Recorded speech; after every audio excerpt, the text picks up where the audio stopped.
अनिरुद्ध को पता चला झनक का नया पता, तो झनक को गंदे लोगों से बचाने के लिए अनिरुद्ध पहुंचा पुलिस के साथ। तो दोस्तों हम बात करें स्टार प्लस के शो झनक की। तो दोस्तों आगे बढ़ने से पहले अगर आप इस चैनल पर नए हैं तो इसे सब्सक्राइब कर दीजिए, साथ ही बेल आइकन दबाना ना भूलें। वीडियो अच्छा लगे तो इसे लाइक जरूर कीजिएगा। चलिए आगे बढ़ते हैं दोस्तों। जैसे कि सीरियल झनक में यहाँ पर जब झनक बहुत गंदे जगह पर फंस जाती है और कुछ लोग उसके साथ गंदे काम करने वाले होते हैं, लेकिन अनिरुद्ध को अपने एक दोस्त की तरह से यह पता चलता है कि उसने झनक को देखा है। और जैसे ही अनिरुद्ध को पता चलता है कि झनक बहुत बड़ी मुसीबत में फंस चुकी है, तो अनिरुद्ध बहुत ज़्यादा दुखी हो जाता है और कि झनक इस मुसीबत में सिर्फ और सिर्फ मेरी और अर्शी की वजह से फंसी है। अगर अर्शी ने वहाँ पर झनक का सच नहीं बताया होता तो झनक आराम से विवान के साथ अपनी ज़िंदगी गुजार लेती। इसलिए अब अनिरुद्ध अपनी गलती सुधारने के लिए और झनक को इस मुसीबत से बचाने के लिए सीधा पुलिस को लेकर उसी जगह पर पहुँच जाता है। और जैसे ही अनिरुद्ध पुलिस के साथ वहाँ पहुँचता है तो झनक को देखकर अनिरुद्ध के होश उड़ जाते हैं और पुलिस उन गंदे लोगों को कह देती है कि आपको झनक को अभी के अभी छोड़ना होगा। और अनिरुद्ध पुलिस के साथ मिलकर झनक को वहां से छुड़वा लेता है और साथ ही अब अनिरुद्ध झनक को अपने साथ घर भी लेकर आ जाता है। लेकिन झनक को फिर से अपने घर में देख अर्शी मुखर्जी गुस्से से लाल हो जाती है और अर्शी अनिरुद्ध को कह देती है कि अगर झनक यहाँ रही तो मैं यहाँ से अपने बच्चे के साथ जा रही हूँ। लेकिन अनिरुद्ध कह देता है कि झनक बहुत बड़ी मुसीबत में फंस चुकी है, इसलिए अगर यह बाहर रही तो फिर से इसके साथ कुछ गलत हो सकता है। इसलिए इंसानियत के नाते झनक को यहाँ रखना ही होगा। लेकिन ऐसे में बात को लेकर अर्शी बिल्कुल भी तैयार नहीं होती है। लेकिन जब वह अनिरुद्ध के लिए अर्शी के खिलाफ जाते हुए नजर आता है तो आगे की कहानी देखते रहिए कि क्या होता है। जैसे कि हम देख रहे हैं कि आगे माँ बाबा और भाई के लिए जीना चाहती हूँ, मुझे जीना है। वहीं में से एक डॉक्टर आती है और वह बोलती है कि अपू आप रोइए मत, मैं आपका इलाज करूँगी, आप ठीक हो जाओगे। अगर आप एक पेशेंट की सर्वाइव करने के लायक होगे ना तो मैं ज़रूर आपको 100% दूंगी इलाज करने के लिए, इसलिए आप ज़्यादा रोइए मत और मैं आपका इलाज करने के लिए ट्राई करूँगी, पूरी कोशिश करूंगी। अपू बोलती है थैंक यू डॉक्टर, अगर आप मेरा इलाज करोगी तो मेरे बचने का पूरा चांस है कि मैं थोड़ी भी बचा पाऊँ, मेरी जान बचाइए। इस सेमिनार में एक पर एक डॉक्टर आए होते हैं और अपू के माँ बाबा भी आए होते हैं और साथ में अनिरुद्ध भी आया होता है। यहाँ पर अपू का गाना सुनने के लिए अपू का गाना सुनकर सभी को बहुत पसंद आता है और बोलते हैं यह बीमार होने के बावजूद भी इतना अच्छा गाती है। तो दूसरी तरफ यहाँ पर झनक कोटे से भागने की तैयारी करती है, उसका साथ एक औरत देती है, जहां उस पर औरत मदद करती है झनक को वहां से भगाने के लिए। झनक कैसे जी हाँ रही थी, वहीं पर दो आदमी खेल देख लेते हैं जो उस औरत के थे। वह औरत बताती है कि अगर तुम यहाँ से भागोगी तो सीधा पुलिस स्टेशन जाना, क्योंकि वहीं पर जाकर तुम्हें कोई बचा सकता है। तो दोस्तों आपको क्या लगता है, क्या झनक कोठे से बचकर भाग पाएगी, क्या अप्पू का इलाज हो पाएगा? जी दोस्तों हमें जो भी आपकी राय है हमें कमेंट में बताइए। अगर झनक इस तरीके से अगर यहाँ पे फंसी रह गई तो उसकी ज़िंदगी पूरी की पूरी बर्बाद हो जाएगी, वो कभी भी बच नहीं पाएगी, वह अपनी लाइफ कभी भी जी नहीं सकती है अगर इस दलदल से नहीं निकली। और अनिरुद्ध को पता कैसे चलेगा कि अनिरुद्ध यहाँ पे कैसे बचाने आएगा?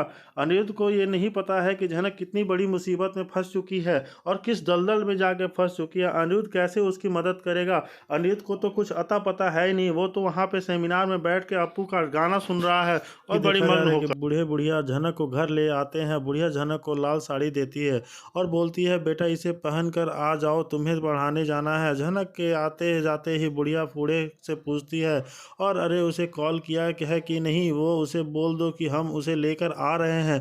बुढ़िया बोलती है कि हाँ 2 मिनट रुक जा, मैं कभी उसे कॉल करता हूँ। बूढ़ा कोठे वाली को कॉल करता है और बोलता है मैं एक लड़की लेकर आ रहा हूँ, बिल्कुल बड़ी बड़ी जैसी है, मुझे उसके अच्छे पैसे चाहिए और मुझे अच्छे खासे पैसे नहीं मिले तो मैं उसे नहीं दूंगा, तो मिलने चाहिए। कोठे वाली बोलती है तुम हमेशा बोलते हो, तो बिल्कुल परी जैसी लड़की लेकर आऊँगा, लेकिन तुम लेकर तो आओ, मैं देखूंगी तो उसका दाम दूंगी। बूढ़ा बोलता है लड़की तैयार है, मैं बस उसे लेकर आता हूँ, मैं उसे वहाँ छोड़ कर दूंगा, बाकी का काम तुम संभाल लेना, तुम जानो। और फिर मैं वहाँ से चला आऊँगा। बूढ़े और बुढ़िया बात कर रहे होते हैं तभी झनक आ जाती है, लेकिन झनक उसकी कोई भी बात सुनी नहीं पाती और बूढ़े और बुढ़िया को लगता है कि उसने मेरी बात सुन ली है और सब एक दूसरे का मुँह देखने लगते हैं और शौक हो जाते हैं। झनक के पास आ जाती है और बोलती है क्या हुआ, तभी बुढ़िया बोलती है, यह अपने बहन से बात कर रहे थे।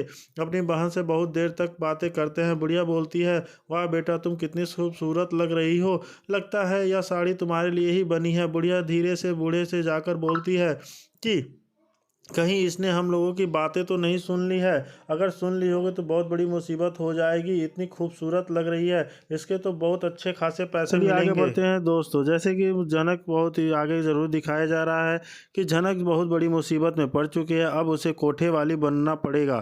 जनक ने बहुत ही आसानी से इस दादा दादी पर विश्वास कर लिया है, लेकिन यह दादा दादी उसके विश्वास को बहुत ही जल्द चकनाचूर करने वाले हैं, क्योंकि ये लोग काफ़ी ज़्यादा मुस्कुरा रहे हैं कि चिड़िया फंस गई है जाल में, खूब पैसे मिलने वाले हैं इस लड़की के बदले हमको। जी हाँ, बहुत जल्द जनक को बेचा जाएगा और जनक को पता ही नहीं है कि एक कोठे में आ चुकी है। जनक इतने बड़ी मुसीबत में पड़ चुकी है, उसने कभी भी नहीं सोचा था। आप देखने वाले हैं कि यहाँ पे बहुत जल्द अनिरुद्ध भी आने वाला है। फिलहाल अनिरुद्ध को कोई भी आइडिया नहीं है कि जनक उसे वहाँ मिलने वाली है। जी हाँ, जनक वहाँ पे होगी, वहाँ अनिरुद्ध आएगा किसी बिजनेस मीटिंग को लेकर, क्योंकि अनिरुद्ध ने प्रोमो में कहा था बहुत बड़ा बिजनेसमैन बनूंगा, यानी वह बहुत ज़्यादा काम पे फोकस करने वाला है। वैसे दोस्तों देखा जाए कि अनिरुद्ध ने ग्राफ को इस शो के अंदर तो वह खाली परिवारों में ही फंसा हुआ है, परिवार की बातों में ही उलझा हुआ है। वैसे उसको दिखाया जाता है कि वह बहुत बड़ा आईटी इंजीनियर ही है, बस एक बड़ी कंपनी में काम करता है, लेकिन काम को लेकर इतना डेडिकेटेड नहीं दिखाया कभी भी अनिरुद्ध को। तो यहाँ पे मेकर्स अब जो शो में अनिरुद्ध को काम के लिए डेडिकेटेड दिखाएंगे। बहुत काम करूँगा, खूब पैसा कमाऊँगा, इतनी मेहनत करूँगा कि आज तक किसी ने इतनी मेहनत नहीं की होगी। मुझे इस परिवार के ड्रामे को बिल्कुल भी नहीं फंसना है, क्योंकि मेरे परिवार में ड्रामा जो है चलता ही रहता है। अगर मैं इसी में फंसा रहा तो अपने करियर पर फोकस नहीं कर पाऊंगा। इसलिए वो प्रॉमिस में लेता है और डिक्लेयर कर देता है कि आज के बाद से मैं सिर्फ काम करूंगा और कुछ नहीं। तो बस अब अनिरुद्ध को काम के लिए पैशनेट डेडिकेटेड दिखाया जाएगा और उसी के चलते वहाँ उसकी एक मीटिंग होने वाली है। जी हाँ, जिस जगह पे उसकी मीटिंग फिक्स हो जाएगी ना, वहाँ पे झनक भी उसे मिलने वाली है। पर झनक बहुत ही अजीब हालत में उसको मिलेगी। जी हाँ, क्योंकि झनक जो है बहुत ही गलत हाथों में फंस चुकी है। अब प्यारे दादा दादी उसे मिले थे, रहने के लिए घर दिया, खाना दिया और उसको जॉब देंगे, ऐसा कर अपने घर में रखा अपने मतलब के लिए। बहुत जल्द झनक को बेचने वाले हैं। तो जी हाँ, दादा दादी झनक का ऐसा हाल करने वाले हैं और झनक को बाद में रियलाइज़ हो जाएगा जब उसे बेच दिया जाएगा, उसे ज़बरदस्ती करवाया जाएगा सब कुछ। तब उसे लगेगा कि मैं बहुत ही गलत स्थान पे आ गई हूँ, अब मैं यहाँ पे कभी भी नहीं बच पाऊँगी। और वैसे तो झनक वहाँ से भी भागने की खूब कोशिश करेगी, क्योंकि जब जब वो किसी भी मुसीबत में पड़ती है वो वहाँ से भागने की पूरी कोशिश करती है, लेकिन वहाँ से झनक भाग नहीं पाएगी, क्योंकि इन लोगों की बहुत बड़ी गैंग होने वाली है। और नॉर्मली ये लोग जो लड़कियों को पकड़ कर लाते हैं, उन्हें ज़बरदस्ती करवाता जाता है, उन्हें बेचा जाता है और खूब पैसे निकलवाए जाते हैं।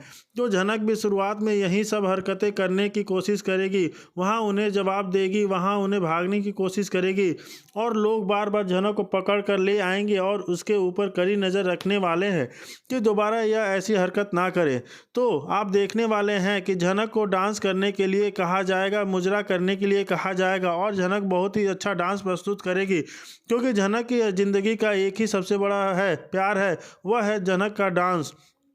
वह खुश होती है जब भी वो बहुत अच्छा डांस करती है और जब वह दुखी होती है तब भी उसे बहुत अच्छा डांस करती है। तो वो अपने डांस के ज़रिए ही अपने दर्द को दोया करेगी। दोस्तों जिस जगह पर झनक का डांस रखा जाएगा वहाँ पे अनिरुद्ध भी आने वाला है। तो यहाँ पे झनक की इस महफिल में अनिरुद्ध भी होगा। क्या अनिरुद्ध भी बनने वाला है उसका मेहमान? क्या अनिरुद्ध की वो पाएगी झनक से मुलाकात, या फिर झनक भी यहाँ अनिरुद्ध से बचने की कोशिश करेगी, फिर से अपने सर से पल्लू ले लेगी, घूंघट तान लेगी कि ताकि यहाँ सर जी को पता ना चल पाए कि यहाँ पे मैं हूँ। जी हाँ दोस्तों, जनरली अभी पिछले कुछ टाइम से तो ऐसा ही हो रहा है। जब झनक गायब हो रही है, अनिरुद्ध वहाँ पहुँच रहा है, झनक को अपने सर पे पल्लू लेती है, घूंघट ले लेती है और अनिरुद्ध के सामने बिल्कुल भी नहीं आ जाना चाहती, उसके बिल्कुल भी फेस नहीं करना चाहती, उससे चाहती है पता भी नहीं लगने देती, चाहती है कि कितनी बड़ी मुसीबत में हूँ। अनिरुद्ध को भरपूर कोशिश करता है झनक को ढूंढने की, अगर उसे यह पता चल जाए